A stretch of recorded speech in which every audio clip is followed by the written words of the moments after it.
কার্যক্রম নিষিদ্ধ ও ক্ষমতাচ্যুত দল আওয়ামী লীগের বিদেশে পলাতক নেতারা নানাভাবে সক্রিয় হওয়ার চেষ্টা করছেন।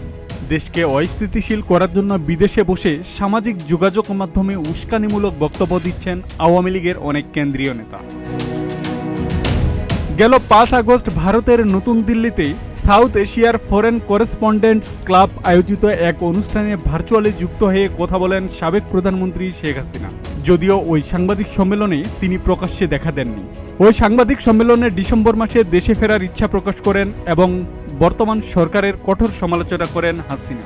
এরপর থেকে আওয়ামী লীগের সাধারণ সম্পাদক ওবায়দুল কাদের, যুগ্ম সম্পাদক জাহাঙ্গীর কবির নানক, হাসান মাহমুদ সহ ম রেজাউল করিম, মোফাজ্জল হোসেন চৌধুরী মায়া, নারায়ণগঞ্জের আলোচিত সংসদ সদস্য এ.কে.এম শামীম ওসমান, নফেল সহ অনেক শীর্ষ নেতা একের পর এক বিদ্বেষমূলক বক্তব্য দিয়ে চলছেন।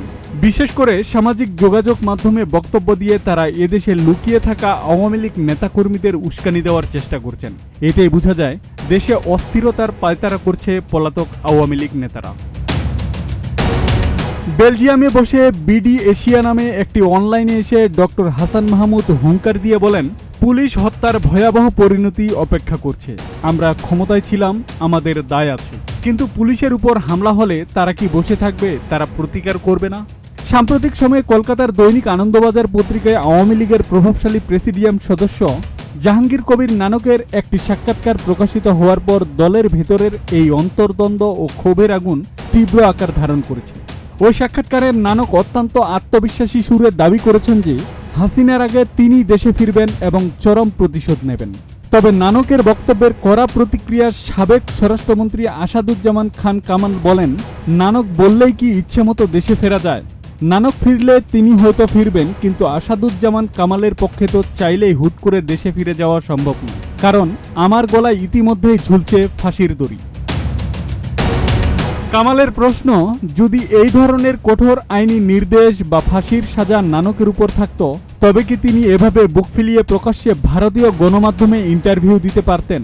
নিজের অসহায়ত্বের কথা তুলে ধরে কামাল জানান যে তার উপর ভারতীয় কর্তৃপক্ষের কড়া রেস্ট্রিকশন বা নিষেধাজ্ঞা রয়েছে।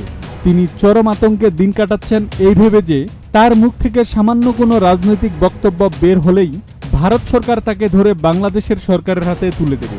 শুধু আসাদুজ্জামান খান কামাল নয়, আওয়ামী লীগের সাধারণ সম্পাদক এবং একসময়ের ক্ষমতার অধিকারী ওবায়দুল কাদেরও দল থেকে পুরোপুরি সাইডলাইন বা প্রান্তিক হয়ে পড়েছেন। আওয়ামী লীগের বিরুদ্ধে বাংলাদেশে অস্থিতিশীলতা সৃষ্টির চেষ্টার অভিযোগ করে স্বরাষ্ট্রমন্ত্রী সালাউদ্দিন আহমেদ গত 7 আগস্ট কক্সবাজারে বলেছেন, জনগণ এ ধরনের প্রচেষ্টা বা দলটির রাজনৈতিক কর্মকাণ্ড পুনরুজ্জীবিত করার কোনো উদ্যোগ কখনোই মেনে নেবে না। মন্ত্রী বলেন, এই দেশে রাজনীতি করার কোনো অধিকার তাদের নেই।